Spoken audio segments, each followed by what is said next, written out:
OBC आणि मराठा समाज दोन्ही समाधानी, जनतेला त्रास होईल असं आंदोलन कोणी करू नये, उपमुख्यमंत्री फडणवीसांचा जरांगेंना सल्ला. सगळे सोयरीची अंमलबजावणी करा, जनतेवर ढकलू नका, जनतेला नाही तुम्हाला त्रास होणार, देवेंद्र फडणवीसांना जरांगेंचं प्रत्युत्तर. महाराष्ट्रात भाजप 48 पैकी 32 जागा लढणार, शिवसेनेसमोर 12 तर राष्ट्रवादीला फक्त 4 जागांचा प्रस्ताव, शिवसेना आणि राष्ट्रवादीचा फॉर्म्युलाला विरोध. बारामतीत अजित पवारांच्या उमेदवाराला 7% वर मतं मिळतील, भाजप प्रदेशाध्यक्ष चंद्रशेखर बावनकुळेंचा दावा.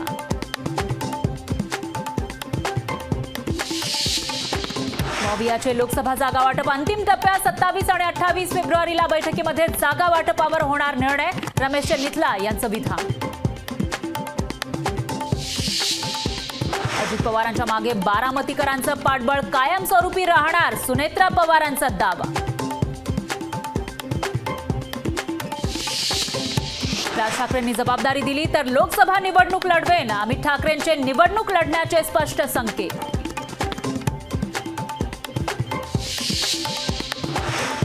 नारायण राणे ज्या पदापर्यंत पोहोचले ते बाळासाहेबांमुळेच, विनायक राऊत तिसऱ्यांदा निवडून येऊन हॅट्रिक करतील, राजन साळवी यांची नारायण राणेंवर टीका. शरद पवार गटाला अखेर चिन्ह मिळालं, शरद पवार फुंकणार प्रचाराची तुतारी, किल्ले रायगडावर होणार तुतारी चिन्हाचं अनावरण.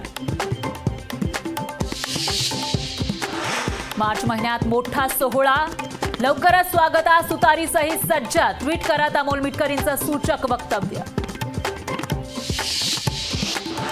लोकसभेची उमेदवारी मिळाली तर आनंदच, लोकसभेची ऑफर येण्याची शक्यता, छत्रपती शाहू महाराज यांचं लोकसभेबाबत सूचक विधान.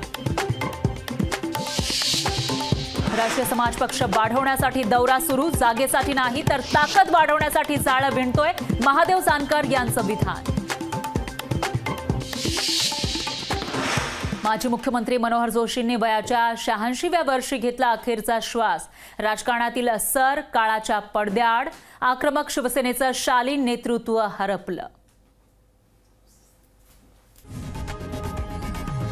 लोकशाही मराठी ऐका, पहा, जागरूक रहा.